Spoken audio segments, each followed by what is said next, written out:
ఆలేరు నియోజకవర్గానికి ఇయాల సీఎం రేవంత్ అన్న వరాల జల్లు కురిపించినట్టే చేసిండల్లా. ఇయాల ఒక్కనాడే 1500 కోట్ల రూపాయల పనులకు శంకుబండేసిండు. మరిగా ఆడ ఏమేం పనులు చాలు చేసిండు, ఏం మాట్లాడిండు, ఏం కథ అనేది పురాగా ఆర్చుకుందాం పాండ్రి. ఇయాల తుర్కపల్లి మండలంలో కట్టబోతున్న గంధమల్ల రిజర్వాయర్ కు శంకుబండేసిన సీఎం రేవంత్ అన్న integrated school, Yadagirigutta medical college, వేద పాఠశాలకు భూమి పూజ చేసిండు. అట్లనే కొలనుపాక, కాల్వపల్లి హై లెవెల్ వంతెన, మోటకొండూరు ఎంపీపీ మండలాఫీసు, పోలీస్ స్టేషన్ బిల్డింగులకు శంకుబండేసిండు. అటెంక తిరుమలాపూర్ పెట్టిన మీటింగ్ లో మాట్లాడిన రేవంత్ అన్న 600 అక్కడి సూర్యుడు ఇక్కడ ఉదయించిన ఎవ్వరు అడ్డం పడ్డా తొక్కుకుంటైనా పోతాం, మూసి ప్రక్షాళన చేసి నల్లగొండ రైతులకు మేలు చేస్తామని హామీ ఇచ్చిండు.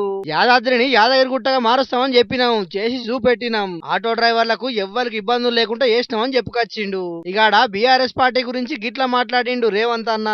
ఏమన్నారు మిత్రులారా, మా పార్టీలో దయ్యాలు చేరనే సొంతింటి బిడ్డ టీఆర్ఎస్ లో ఉన్నోళ్ళు దయ్యాలని చెప్తుంటే సమాధానం చెప్పలేక దయ్యాల నాయకుడు ఫామ్ హౌస్ లో నిద్రపోతుండు.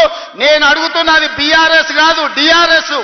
డిఆర్ఎస్ అంటే దయ్యాల రాజ్య సమితి. అది ఇయాల అది భారత రాష్ట్ర సమితి కాదు, అది దయ్యాల రాజ్య సమితి. అందుకే ఇవాళ ఈ వేదిక మీద నుంచి తెలంగాణ ప్రజలకు నేను మాట ఇస్తున్నా, అవి దయ్యాలు కాదు, కొరివి దయ్యాలను వాళ్ళని పొలిమేర్లు దాటే వరకు తరిమి కొట్టే బాధ్యత 4 కోట్ల తెలంగాణ ప్రజల తరఫున మీ సోదరుడిగా నేను ఆ బాధ్యత తీసుకుంటా. ఇట్లా కారు పార్టీ లీడర్ల మీద బాగానే గరమైండు. ఇక సీఎం రేవంత్ అన్న లక్ష్యం ఏందో కూడా చెప్పిండి ఈ సభలా. నాకేం లేదు కోరికలు, ఆయనను పట్టుబట్టాలనుకున్నా, పట్టుబట్టినా, పని బట్టినా, పడగొట్టడమే కాదు ఆ కుర్చీలో కూర్చున్నా. జీవితంలో నా లక్ష్యాన్ని నేను నెరవేర్చుకున్నా.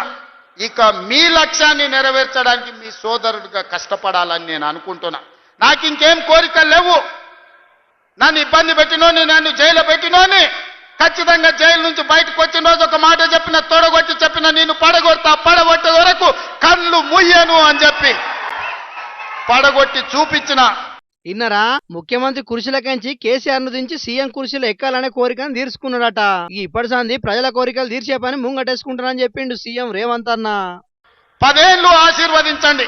ఈ తెలంగాణ రాష్ట్రాన్ని $1 ట్రిలియన్ ఎకానమీగా మార్చి ప్రపంచానికి ఆదర్శంగా నిలబడి బెంగళూరు, చెన్నైయో, ముంబైయో, ఢిల్లీతో కాదు, న్యూయార్క్, టోక్యో, జపాన్ దేశాలతో పోటీ పడే విధంగా తెలంగాణ రాష్ట్రాన్ని అభివృద్ధి పదం వైపు నడిపించే శక్తిని మీరు ఇవ్వండి.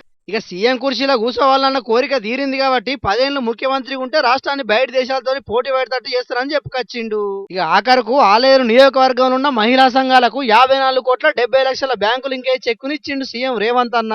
మొత్తానికైతే ఇలా ఆలేరు నియోజకవర్గానికి నిధుల వరద పారినట్టే అయ్యింది పోండ్రి. చూడాలి మరి ఈ పనులు ఎంత జల్దిన పూర్తి చేస్తారో ఏం కథనో.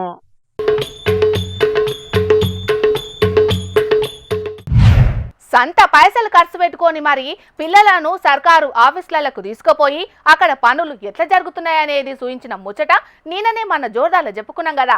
ఇక ఇయాల కూడా గీడో పెద్ద సారు ఒక గొప్ప పని ముంగట్టుకేసుకున్నాడు. మరి అది ఏందో ఆర్చుకుందాం పాండ్రి.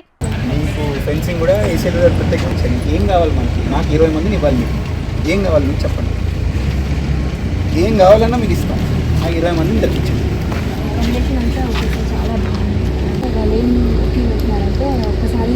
వాళ్ళు బస్ పెట్టారా? ప్రైవేట్ వాళ్ళు బస్ పెట్టారా? ఇగో ఈడ మేడంతోని మాట్లాడుతున్న సారుని ఏర్పాటు చేసిండ్రనలా ఖమ్మం జిల్లా కలెక్టర్ ముజ్మిల్ ఖాన్ సారు. వైరా మండలం నారపనేని పల్లె ఊళ్ళే బడిబాట కార్యక్రమాన్ని విద్యాశాఖ అధికారులతోని కలిసి చాలు చేసిండు. అటెంక మాట్లాడుకుంటా ఈ ఊళ్ళో ఉన్న 56 మంది పిల్లల నుంచి కనీసం ఒక 20 మందిని మన సర్కారు బడికి తీసుకొచ్చేందుకు మీకు ఎన్ని సౌలతులు కావాలన్నా చేస్తానని మాటిచ్చిండు. ఇక పిల్లలను స్కూల్ కి తీసుకొచ్చేందుకు ఆటోలను కూడా పెట్టాలని అధికారులకు చెప్పిండు. అట్లనే అన్ని సర్కారు స్కూళ్లలో స్పోకెన్ ఇంగ్లీష్ కోర్సులు పెట్టి పిల్లలకు ఇంగ్లీష్ కూడా నేర్పిస్తామని అన్నాడు. ఈ సారు ఇట్లా చెప్తే ఖచ్చితంగా నా ఉద్దేశం ఏంటంటే ఖచ్చితంగా పిల్లలు మాత్రం మా బడికి రావాలి. అమ్మ వీళ్ళు అమ్మ ఈ పిల్లల్ని ఖచ్చితంగా చేంజ్ చేసుకోండి. తేడా రావాలి. డబ్బులు వేస్ట్ చేసుకోకుండా అయితే అప్పుడప్పుడు టీవీలో చూస్తారు కదా, డబ్బులు ఊరికే రావాలి కదా. రోజు 8 గంటలు కష్టపడతారు, డబ్బులు వస్తాయి కదా. బ్యాంకులు వేసుకోండి. భవిష్యత్తులో తప్పకుండా మీ పిల్లలకు చదువుతుంది. తొవ్వొంటి కాయగూరలు అమ్ముకుంటా పోయే అన్నను ఆపి మరి ఈసారి ఎట్లా చెప్తున్నాడో ఇన్నరానోలా. మీరు ఎంతో కష్టపడి పైసలు సంపాదించుకుంటారు. అసొంటి ప్రైవేట్ స్కూళ్లకు పిల్లల్ని పంపించి పైసలన్నీ వేస్ట్ చేసుకోకూరే. పైసలు ఎవ్వరికి ఊరికే రావు అనే ముచ్చటను ఇంటనే ఉన్నారు కదా. ఇప్పటి సంది మీ పిల్లలను ఖచ్చితంగా సర్కారు బల్లకే పంపించాలని ఇట్లా కండ్ల వడ్డోళ్ళందరికీ హితబోధ చేసిండు ఈ సారు. కరీంనగర్ జిల్లా గంగాధర మండలం విద్యాధికారి ప్రభాకర్ రావు సారు ఇయాల బడిబాట కార్యాన్ని షాల్ చేసిండు. మండలంలోన్న 33 ఊర్లల్లా విద్యావాహిని పేరు మీద తిరగనీకే ఒక వాహనానికి ఫ్లెక్సీలు కట్టి దానికి మైక్ సెట్ పెట్టి మరి సర్కారు స్కూళ్ల గొప్పతనాన్ని ఈ వివరంగా చెప్పిండు. ఇక ఉపాధి హామీ పనులు జరిగే కాడికి సుతం పోయి సర్కారు బల్ల గురించి చెప్పుకొచ్చిండు. ఇప్పుడే కాదు ఇదివరకు సుతం ఈసారి ప్రభుత్వ స్కూళ్లను గొప్పగా తీర్చిదిద్దే పని చేసినందుకు సర్కారు బల్లలకు విద్యార్థులను చేర్పించేందుకు చేసిన అవగాహన కార్యక్రమాలను చూసి విద్యాశాఖ అధికారులు సన్మానం కూడా చేసిందట. మొత్తానికైతే కొంతమంది సార్లు సర్కారు బల్లల చదివే పిల్లలను సుతం సొంత పిల్లల లెక్క భావించి చదువు చెప్పే పని చేస్తున్నారు. కడమలు కూడా ఇసొంటి సార్లను ఆదర్శంగా తీసుకొని పనిచేస్తే సర్కారు స్కూళ్లు కలకలలాడుతాయని అంటున్నారు ఈ ముచ్చట చూసిన జనాలు. పబ్లిక్ ఇప్పుడు మా రాముల తాత వార్త తీసుకొచ్చే యాల కదా, మరి పెద్ద మనిషి ఇయాలే ముచ్చట తీసుకొస్తున్నాడు అర్చుకుందాం పాండ్రి. తాత ఏంది అయ్యాల్టి వార్త? సర్కార్ అంటే మొగోని సర్కార్ రా మన రేవంత్ సార్ సర్కారు. ఎంతమంది ఎన్ని తీరుల ఎక్కిరించినా ఎన్ని మాటలు అన్నా కూడా ఎవ్వరి మాటలు పట్టించుకోకుండా పచ్చిన పట్టు ఇడవకుండా ఉడుం పట్టు పట్టినట్టే ఆయన పని ఏదో ఆయన చేసుకుంటా పోతూనే ఉన్నాడు. అది మరి మన రేవంత్ సార్ సర్కార్ అంటే. మరి లేకపోతే పని పాతర పెట్టి మందితోని కూర్చొని పెగ్గులు కొడుతున్నాడు పెద్ద మనిషి. ఓ తాత ఇయాల నువ్వు తీసుకురావాల్సిన వార్తేదే? వార్త ఎక్కడదే? ఏవో నువ్వు న్యాయంపడి పడుతున్నావు ఈ వార్తలలో మనుగొట్ట. అరే బయట ఎండలు ఎట్లా కొడతానే అవుపడతలే. ఈ ఎండలలో పోయి నన్ను ఎడదామంటారు నీ వాళ్ళు కదా. ఇక జరసేపు సైజు మాకు ఒక పెద్ద ముచ్చట పని ఉన్నది. ఇక అరే లచ్చులు నువ్వు అన్న ముచ్చటకు నేను కూడా రెడీరా. ఇగో నా ఛాలెంజ్ 1000 రూపాయలు. రెండో ముచ్చటకు నా 1000 రూపాయలు అంతేనారా? అరే నీ అక్క నువ్వు వెనకకే తగ్గుతలేవు కదా. ఇంతకు ఈ ఛాలెంజ్లు దేనికి? ఆ మొదటి ముచ్చట రెండో ముచ్చట ఏంటిది అది చెప్పు ముసలోడా. అయితే ఇవాళ తెలంగాణ చెయ్యి పార్టీ ఇన్ఛార్జి మీనాక్షి మేడం మన ముఖ్యమంత్రి రేవంత్ సారు మీటింగ్ పెట్టుకున్నారు కదా. అయితే ఆ మీటింగ్లో తెలంగాణ మంత్రివర్గ విస్తరణ చేయాలి అనే ముచ్చట మీదనే మాట్లాడుకున్నారా. అయితే ఈ 2-3 రోజులలో ఆ మంత్రివర్గ విస్తరణ అయిపోతుంది అని నేను 1000 రూపాయల ఛాలెంజ్ పెడితే వీడేమో మంత్రివర్గ విస్తరణ లేదు ఇస్తారాకు లేదు అంత వచ్చి ముచ్చట అని వీడు 1000 రూపాయల ఛాలెంజ్ పెట్టిండు. అవును ఆ అన్న అన్నట్లు ఇప్పటికే మన ముఖ్యమంత్రి రేవంత్ సారు కాలికి బల్పం కట్టుకొని తిరిగినట్టే ఢిల్లీకి తిరిగిండు. అయినా కూడా ఆ పని ఇగైతే లేదాయే ఆగైతే లేదాయే. కానీ ఈ పారి ఖచ్చితంగా అవుతుంది పిల్ల. నీకు లోపల నడిచిన ముచ్చట్లేందో తెలియదు.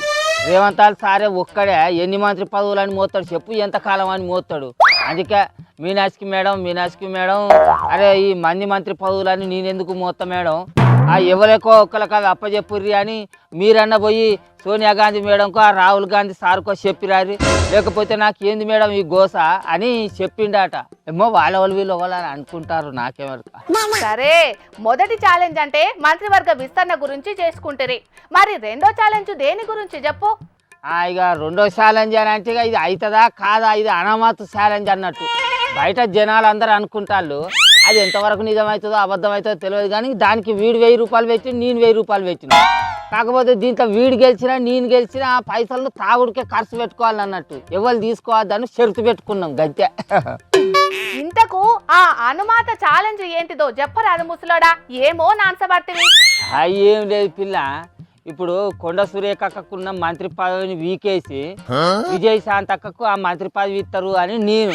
ఇక వీడేమో దిశే అట్లా అసలే చేయరు, అట్లా ఇచ్చేది ఉంటే కొండ సురేఖక్క వర్గపోళ్ళు ఊకుంటారా వాళ్ళు పంచాయతీ చేయరా అని వీడు అంటాడు.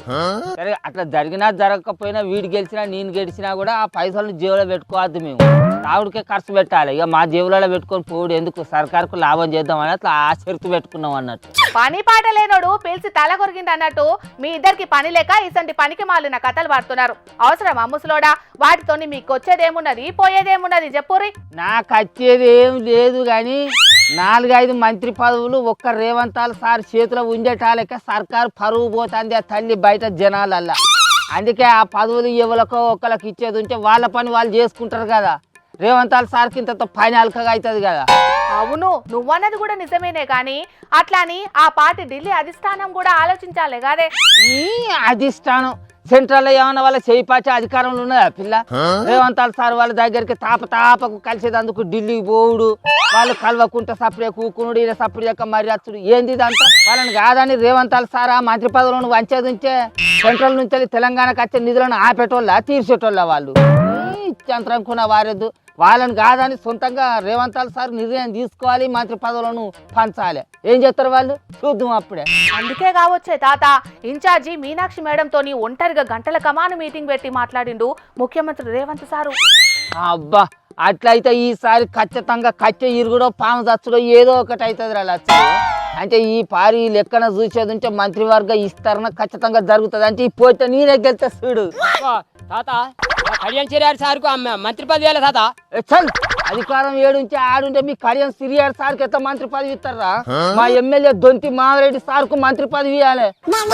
ఆయన ఒకప్పుడు మన చెయ్యి పాచి టిక్కెట్ ఇవ్వకున్నా కూడా ఇండిపెండెంట్ గా గెలిచి మళ్ళీ విజ్ఞతతోటి అదే పార్టీలో పనిచేసిండు. ఇప్పుడు మళ్ళీ కార్యకర్తల అండతోటి ఎమ్మెల్యే గెలిచి అదే పార్టీలో విజ్ఞతతోటి ఉంటాడు. ఆయనకి ఇవ్వాలరా మంత్రి పదవి. ఇస్తే గిస్తే మీ కళ్యాణ్ సిరియార్ సార్కి ఇస్తారా? ఈసారి మంత్రి పదవి ఇవ్వకుంటే మేము ఊక్కునేది లేదు. ఓయ్యా మీ లొల్లి ఆపుర్రి. కొత్తగా పార్టీలో చేరిన వాళ్ళకు ఒవ్వలకు మంత్రి పదవులు ఇచ్చేదే లేదు అని అప్పట్లనే చెయ్యి పాటలు కరాఖండిగా చెప్పిండ్లే. అగో ఇంటానా రాదు కదా కూడా. అది చెప్పిన ముచ్చట ప్రకారం మీ కళ్యాణ్ సిరియార్ సార్కి అసలుకే మంత్రి పదవి రాదు. వచ్చినా కూడా మేము అసలుకే ఊకోం. మా సార్కి ఇవ్వకపోతే మేము ఊకోం. అమ్మ కొడుక, నా ఇంటికి చుట్ట చూపుగా వచ్చి నాతోటి ఛాలెంజ్ చేసి నాకే ఎదురు చెప్తాను. వాళ్ళు కదా కూడా నువ్వు చెప్తారా? మీలోల్లి పాడైపోను కొట్టుకోకుండా జరా మీకు పుణ్యం ఉంటది గాని. చూసిండ్రు కదా పబ్లిక్, ముఖ్యమంత్రి సారు ఢిల్లీకి పోయినా ఢిల్లీ పెద్దలు ముఖ్యమంత్రి సార్ని కలిసిన ఈ మంత్రి పదవుల ముచ్చట మాత్రం బగ్గాయినొస్తుంటది. మంత్రి పదవుల పంపకాలు అయిపోయేటాలకు పుణ్యకాలం కాస్త అయిపోతుంది కావచ్చు గాని మా సార్కి మాత్రం మంత్రి పదవి వచ్చేటట్టే లేదని కొంతమంది కార్యకర్తలు బాధపడుతున్నారు. చూడాల మరి ఏమైతుందో. అరే ఆర్తలన్నీ అయిపోయినాయి, మా షెల్లింగ రాకపోయాయి. ఉన్నవానే ఓ శకుంతలా. అగో ఇది నిన్న ముల్లె మూట సర్దుకొని వెళ్ళిపోతా అని వాడింది. నిజంగానే పోయిందా ఏంది? వస్తాయి బండదానా, ఏం చేస్తున్నావాడా? నిజంగానే ఊరికి పోతున్నావా ఎట్లా? ఏదో ఎత్తన్నా రామరామ శుద్ధులు రాగట్ల పెడ్డలు అన్ని నీకు చెప్పాలనా ఏంది? ఆయన నువ్వు వచ్చినవేందే మా సాతక్కేది? అబ్బో ఏమో అనుకున్నా, దీనికి పెయ్యంత బల్పే. ఆయన ఆర్తలు చెప్పమంటే రోడ్డు మీద ఏమెలుగా పెడుతున్నావే బొమ్మ? ఏమే బల్పు గిల్పు అంటాను? నీకంటే ఎక్కువ ఉన్నదా నాకేమైనా బల్పు? మా సాతక్కంటేనే నేను వాడా, నువ్వేవచ్చివే అన్నాను నీకే బల్పు అంటాను. సరే శకుంతల గారు అంతొద్దు. ఇంకా నేను కర్మ వార్తలు చెప్పేది ఉన్నదే తల్లి. గాడ రోడ్డు కాడ ఎందుకున్నావు, ఏంది ముచ్చట చెప్పు జరా. అట్లా అన్నో మంచిగా ఉన్నది, ఆఫీస్కి వస్తాను నాకు. మరి ఆ ఫోన్ పట్టుకొని ఏమొత్తుతున్నావు? ఆటో బుక్ చేస్తానా?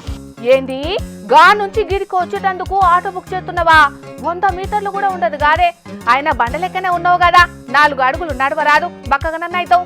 బండగిండ అంటే బండకి చంపుతా ఏమనుకుంటాను? నువ్వైనా చీపురు పళ్ళు నావేవోగలాడి. అయ్యో అట్లా నానేషల్లే. అవునే అక్క, మెట్రో దిగి వస్తంటే మన ఆఫీస్ పోయే తొవ్వల మస్తు కుక్కలు ఇంట పడుతున్నాయి కాదు. నిన్న రాత్రి కూడా మెట్రో ఎక్కుదామని పోయినే, తొవ్వంటూ పోతుంటే కుక్కలు ఇంట పడ్డాయి. జర్ర అయితే నా కాళ్ళ పిక్కలు అందుకుని కాదే, జస్ట్ మిస్ అనుకుంటా. అంటే కుక్క నన్ను కడితే నీకు సంబరం అనే 4 మంది అందానా? ఆయన తొవ్వ పొంట కుక్కలుంటే మంచిదేనే శకుంతల. కుక్కల భయానికి 4 అడుగులు గట్టిగా నడుతావు, ఇంత కండనన్న కరుగుతుంది. ఏ కుక్కనన్న ఎంబడి పడ్డదనుకో మంచిగా రన్నింగ్ చేసుకుంటారా, కండ కరుగుడే కాదు పెయ్యి కూడా సాపైతది. జర మాటలు మంచిగా రాని. ఏదో తొవ్వంటూ పోతుంటే కుక్కలు ఇంట పడుతున్నాయి కాబట్టి ఆటో బుక్ చేస్తానా? ఏందని లొల్లి పెద్ద ఎత్తాను. అయినా గా నుంచి గిడికి ఆటో బుక్ చేస్తే నీ జీతం ఏ మూలకి చాలుతదే? ఆన్లైన్ లో ఆటో బుక్ చేస్తే తక్కువ దూరం అని ఎవ్వరు రాడు, వచ్చినా ఎక్కువ పైసలు దొప్పుతారు. రోజు గిట్లనే ఆటో బుక్ చేసుకుంటా పోతావా, నీ జీతం ఆటో ఖర్చులకే అవుతాయి. మరి ఏం చేయాలి ఎప్పుడు ఈ కుక్కలను తట్టుకొని ఆఫీస్కి ఎట్లా రావాలని? గా లక్నో పట్టణంలో కూడా ఒక అక్క గిట్లనే కుక్కల తిప్పలు తట్టుకోలేక 2 అడుగుల దూరానికి ఆటో బుక్ చేసుకుందట కాదే. గామం చూసాక నాకు ఈ ఐడియా వచ్చింది అదే. ఓసి పిచ్చి మొద్దు, బండ్ల మీద పోతే కుక్కలు ఊకుంటే అనుకుంటున్నావా? ఎంపాడు వాడి గాయ పట్టిస్తాయి. ఆ లక్నో లక్క బండి బుక్ చేసిందట కాదే, ఆమె లెక్క నేను బండి బుక్ చేయాలి, ఆటో బుక్ చేసినాయి. ఆటో వస్తుంది. సరే మెల్లగా రాయిగా, నేను కర్మ వార్తలు చెప్పాలి. అను కుక్కనన్ను గరిస్తే సెలవు పెట్టొచ్చు, దాకాన్లో అడ్మిట్ కావచ్చు, దాకాన్లో పొండి చేరి పండ్లు పొలాలు తినుకుంటా వండొచ్చు అని ఇంకా చెప్పు ఇంకా చెప్పు, ఇంకేం చెప్తావు చెప్పు. చూసిరు కదనోళ్ళ, ఈ కుక్కలు చేయబట్టి మన హైదరాబాద్లోనే కాదు దేశం అంతటా ఉన్నాయి తిప్పాలు. ప్రభుత్వాలు మారుతాన్నాయి, పాలకులు మారుతాండ్రు గాని కుక్కలతోని పబ్లిక్ పడేటి తిప్పలైతే తీరుస్తలేరు. ఆ కుక్కలు సల్లగుండా ఏ లీడర్నో పట్టుకొని గొరుకునా అయిపోవు. అట్లనన్నా సర్కారులకు బుద్ధొచ్చినో ఏమో. సరే గాని ఇది ఎప్పటికుండే లొల్లే గాని మనం కడమ వార్తలు చూద్దాం పాండ్రి.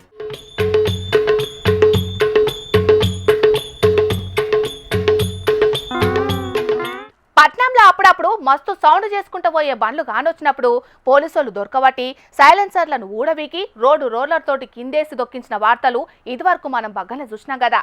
ఇక అలాగీడో ట్రాఫిక్ పోలీసారు ఆ సైలెన్సర్లను ఏం చేసిండ్రో చూడండి.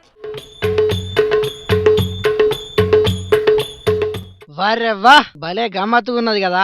వేస్ట్ టు వెల్త్ అని ఏపీ సీఎం చంద్రబాబు సార్ ఎప్పటికి చెప్తుంటాడు కదా. ఈ ట్రాఫిక్ పోలీస్ సార్ కూడా మంచి మంచి సైలెన్సర్లను ఉత్తగా రోలర్ కింద దొక్కి పారేస్తే ఏమవుతుందని అనుకున్నట్టున్నాడు. అందుకే గింత మంచి గమ్మత్తు చేసిండు. ఈ నడవ మస్తు పొల్యూషన్ చేసుడే కాదు, అడ్డగోలు సౌండ్ కూడా చేసే దిక్కుమాల సైలెన్సర్ పెట్టుకొని తిరుగుతున్న వాళ్ళకు షాక్ ఇచ్చేటట్టు హన్మకొండ ట్రాఫిక్ పోలీసులు ఇట్లా వెరైటీ ఆలోచన చేసిర్రు. ఇప్పటిసంది పట్టుబట్ట సైలెన్సర్లు అన్నింటిని ఇట్లనే బ్యారికేడ్ల లెక్క తయారు చేసి రోడ్ల మీద ఆడాడ పెడతారట. అట్లా ఇటు ట్రాఫిక్ కంట్రోల్ చేయడానికి పనికొత్తది, అటు బండ్లు నడిపేటలు వస్తాం భయం ఉంటదని ఈ ఉపాయం చేసిరట హన్మకొండ ట్రాఫిక్ పోలీసులు. ఇక ఇట్లనే కడమ ట్రాఫిక్ పోలీసులు కూడా చేస్తే మస్తు ఉంటది అంటున్నారు. ఈ బ్యారికేడ్లను చూసినా కొందరు ట్రాఫిక్ చేయంగా ఇబ్బంది పడ్డోళ్ళు. చూడాలి మరి రాను ఇసొంటి ఇక మాత్రం ట్రాఫిక్ పోలీసులు ఎన్ని చేస్తారో.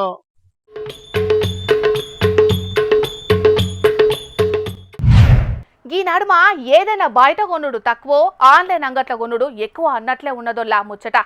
పొద్దుగాల లేతే తోముకున్న పేస్ట్ కానుంచి రాత్రి వాడుకోంగా పెట్టుకునే దోమల మందు దాకా ఆరొకటి ఆన్లైన్ అంగట్లనే కొంటున్నారు చాలా మంది.